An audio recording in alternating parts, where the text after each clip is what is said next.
Hello, my friends. If you want to understand what just happened, what is really being normalized, you have to stop listening to the slogans and start tracking the language. The embargo remains in full effect, the naval posture stays in place, and Washington repeats that it retains all options until its demands are fully met. That is not diplomacy. That is not negotiation. That is coercion wrapped in the vocabulary of virtue. And the virtue word they keep reaching for is fair. That, be fair even to your own people, Trump says. It's a line designed to shame, to frame dissent as selfish, because who in the public square wants to be caught defending unfairness?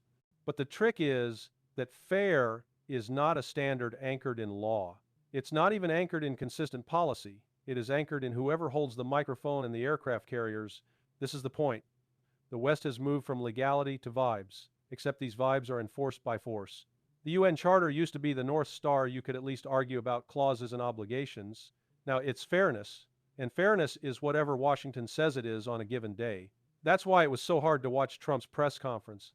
You could strip out the names, strip out United States, strip out Venezuela, strip out Maduro, and what you would hear is the voice of an empire narrating its own right to manage another country. It reads like an Orwellian passage, not because it's poetic, but because it's naked.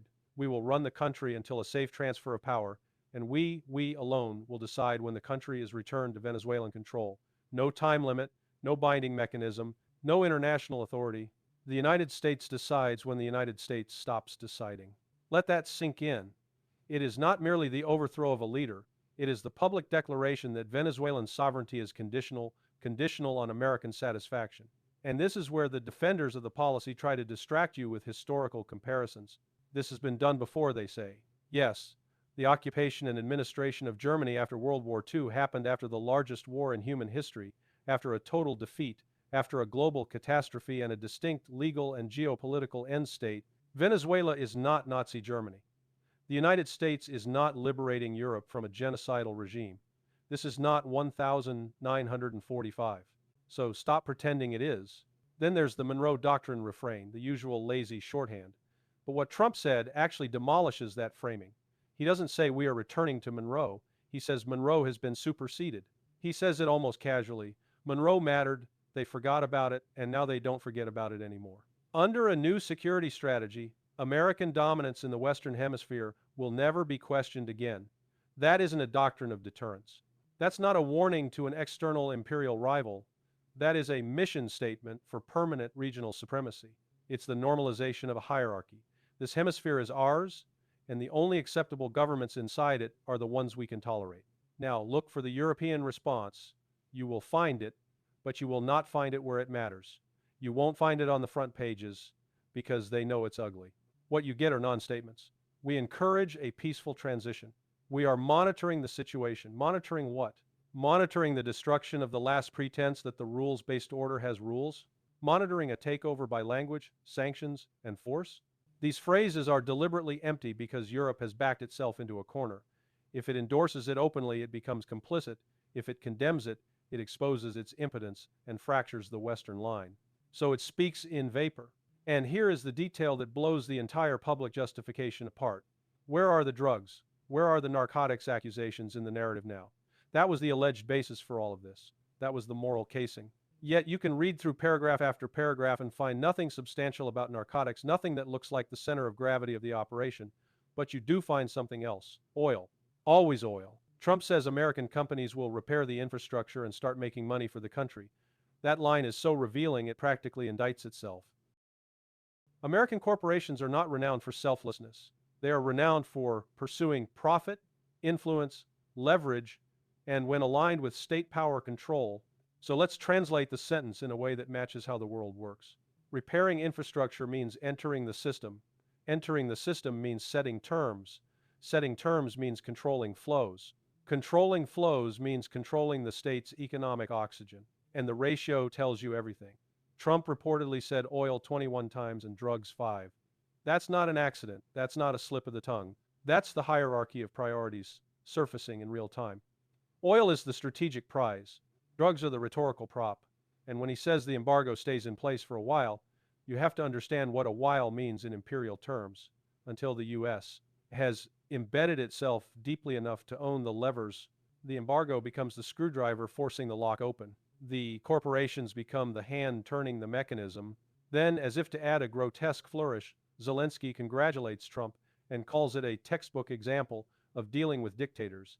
Then adds that America now knows what to do next. And he doesn't say the name Russia, but the insinuation is transparent. He wants Washington to apply the same model against Moscow. That's not analysis, that's delusion or propaganda. Russia's not Venezuela. Russia is not a small state that can be reorganized through intimidation and a handful of defections. Russia is a nuclear-armed great power with strategic depth, industrial capacity, history, and an intelligence apparatus that has spent decades preparing for Western subversion. Even Trump, for all his theatrics, understands that reality at some level. Zelensky's textbook is the kind of textbook that gets people killed when applied to the wrong battlefield. Now watch what Zelensky does next, because it's a window into the dependency relationship. He starts talking about elections and referendums not because he is suddenly a passionate Democrat, but because he is managing American optics.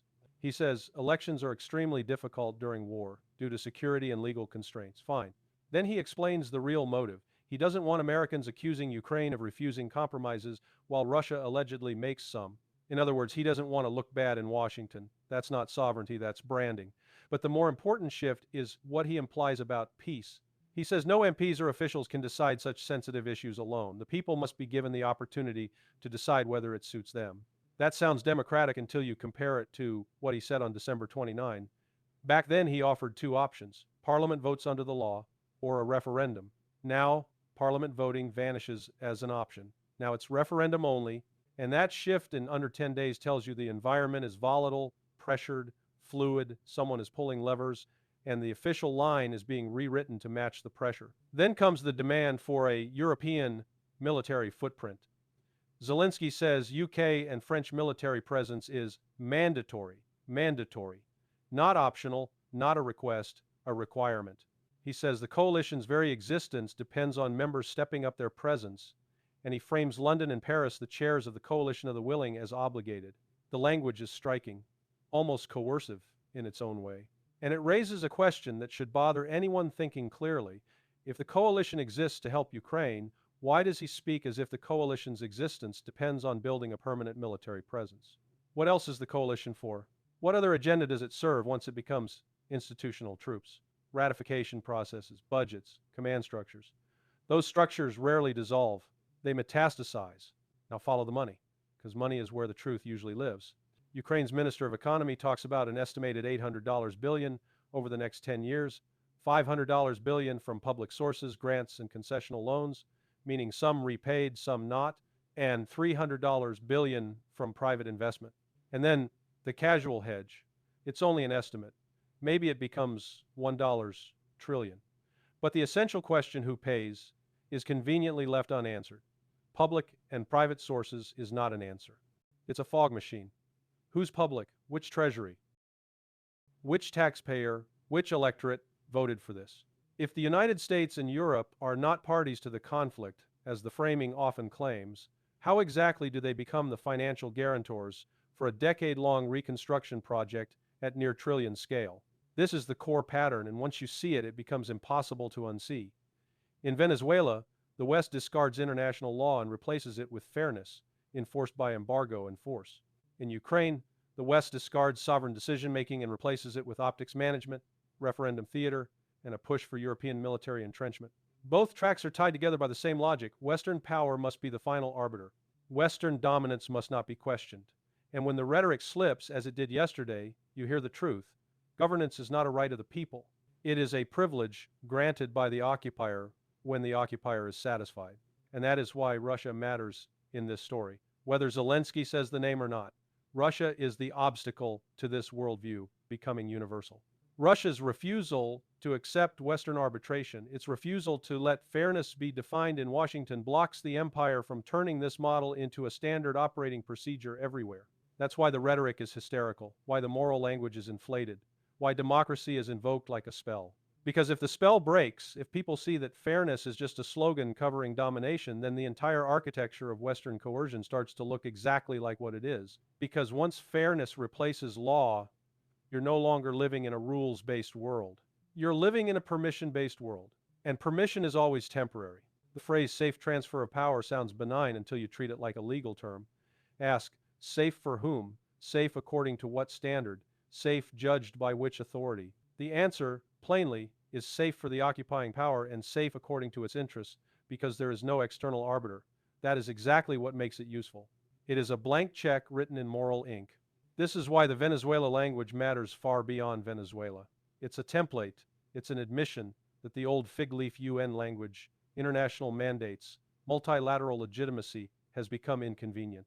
So the new legitimacy is narrative legitimacy. We're being fair, we're protecting people, we're restoring democracy.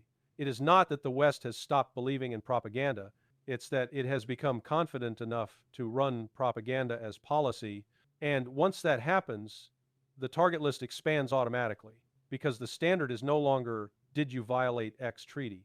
It becomes, are you aligned with our strategy? That is a radically more aggressive doctrine because it criminalizes independence.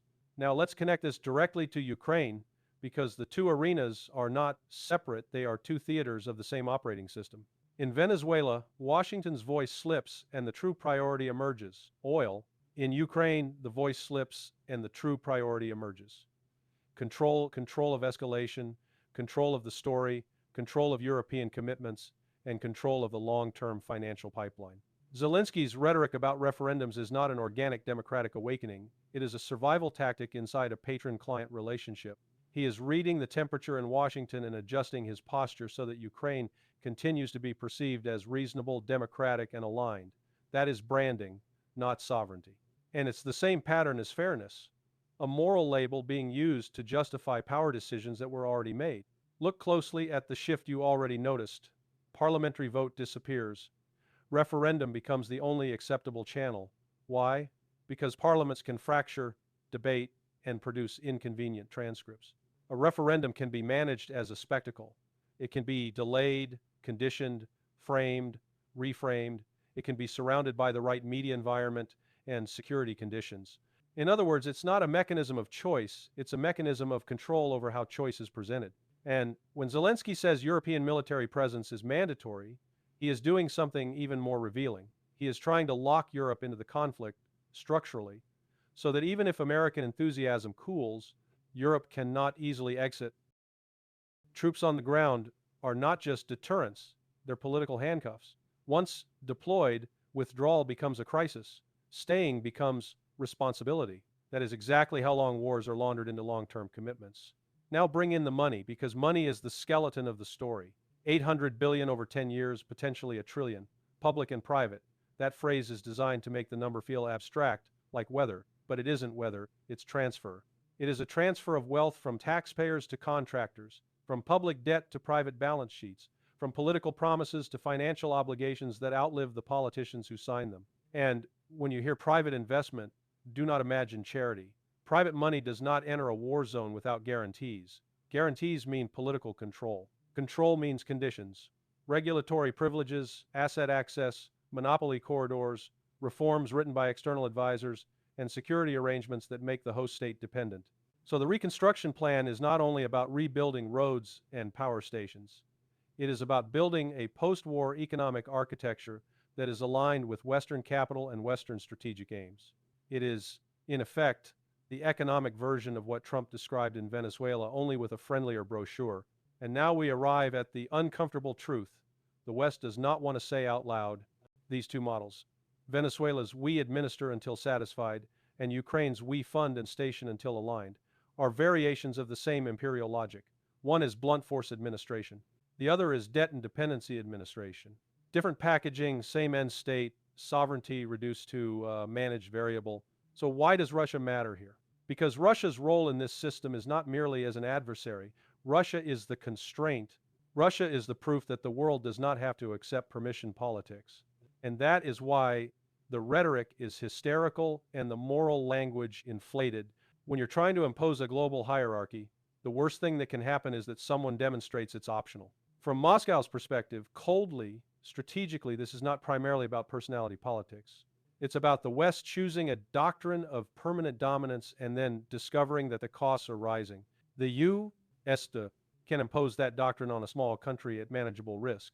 but it cannot impose it on a great power without risking the kind of blowback that ends careers, destabilizes alliances, and fractures economies. That is the real reason Zelensky's textbook talk is dangerous. A textbook that works on a weak target becomes a death wish when applied to a peer competitor. And here's the part most Western audiences are not being told. The more openly Washington embraces the Venezuela model, the more it accelerates global hedging. Not in speeches, but in transactions. Countries don't need to love Russia to notice the lesson. They only need to understand that if fairness is the standard, then anyone can be declared unfair when convenient. So the rational response is diversification. Diversify currency exposure, diversify trade routes, diversify defense procurement, diversify diplomatic alignments. That's not ideology. That's risk management. This is exactly how empires lose leverage, not in a single dramatic collapse, but in thousands of quiet decisions made in finance ministries and energy boards. And energy is the thread that ties all of it together. When Trump says American companies will repair infrastructure and start making money, he's not just talking about profit. He's talking about controlling supply, pricing, and the political leverage that comes with energy dependence. Energy is the ultimate coercion instrument because it touches everything: industry, transport, households, inflation, elections. Now connect that to Europe's behavior in Ukraine. Europe's non-statements, those bland lines about monitoring and encouraging peaceful transition, are not cowardice alone. They are the reflex of a continent trapped between strategic obedience and domestic fragility. Europe wants to play moral superpower, but it lives on tight margins. Energy costs, industrial competitiveness, social stability. That's why it talks in vapor. Vapor is how you avoid admitting that you don't have a clean exit. So what does Russia do in this environment? The naive answer is nothing. Let the West overreach. But strategy is not passive. Strategy is shaping the battlefield of incentives. Russia's comparative advantage is not just military capacity. It's strategic patience and the ability to offer alternatives in a world that is tired of conditionality. That means Moscow should lean into three lines of effort quietly, steadily, without theatrical speeches. First, expose the doctrine, not with melodrama, but with forensic consistency. Every time fairness replaces law, document the shift. Every time sovereignty is treated as conditional, name the mechanism: embargo, debt conditionality, foreign troop entrenchment, corporate capture. The goal is not to persuade Washington. The goal is to persuade the neutral states that this isn't about values, it's about control. Second, harden against the template. Because the Venezuela model is not only military, it's informational and economic. Russia has to assume that the same tools, sanctions, secondary sanctions, narrative warfare, elite capture attempts will be used elsewhere. That requires resilient payment channels, resilient trade corridors, resilient industrial inputs, and resilient public morale. Third, expand the coalition of the uninterested. The world's majority does not want to pick a flag and salute. It wants optionality. The West interprets optionality as disloyalty. Russia should interpret optionality as opportunity. Offer partnerships that are not moral lectures. Offer trade that does not come with reform scripts written abroad. Offer security cooperation that doesn't demand regime alignment. This is not romantic. It's simply how multipolarity is built, by making alignment with you less costly than alignment with the other guy. Now, here's the key psychological piece, the one that makes this Part 2 land with audiences. The West can sell almost anything if it controls the narrative frame. But the frame becomes brittle when reality contradicts the slogans. And reality is already contradicting the slogans. If the justification is drugs, but the speeches are about oil, people notice. If the justification is democracy, but the mechanism is we administer until satisfied, people notice. If the justification is peace, but the demand is mandatory foreign troops, people notice. If the justification is reconstruction, but the plan is $1 trillion pipeline into contractors, people notice. The propaganda doesn't fail all at once. It fails by accumulation, by the slow stacking of contradictions until the audience stops believing not just the message, but the messenger. That is why the phrase, American dominance will never be questioned again, is so reckless. It is a confession of intent. And confessions are useful because they remove ambiguity. They tell the world what is being built. A hierarchy. And hierarchies create counter-coalitions. Always. So here is the sober forecast, if you follow the logic to the end. The Venezuela model, if pursued, will buy Washington's short-term leverage and long-term resentment. It will produce more hedging, more regional balancing, and more incentive for targeted states to seek external security guarantees. The Ukraine model, if pursued as currently framed, will deepen Europe's strategic dependency while increasing Europe's internal strain. It will turn support into structure, structure into obligation, obligation into domestic backlash, and backlash is where political legitimacy goes to die. Meanwhile, Russia's role will be contested not just on the battlefield, but in the global argument over what sovereignty means in the 21st century. Is sovereignty a right or a rental agreement? If the West chooses rental agreements conditional on fairness, conditional on obedience, conditional on corporate access, then Russia's refusal becomes more than resistance. It becomes a rallying point for every state that understands, instinctively, that today's unfair government can be tomorrow's. That is the strategic center of gravity. Not a single press conference, not a single textbook, not even a single front line. It is the world deciding whether it lives under law or under permission. And the more openly Washington treats sovereignty as conditional, the more it accelerates the very thing it fears most, a world that learns to operate without asking.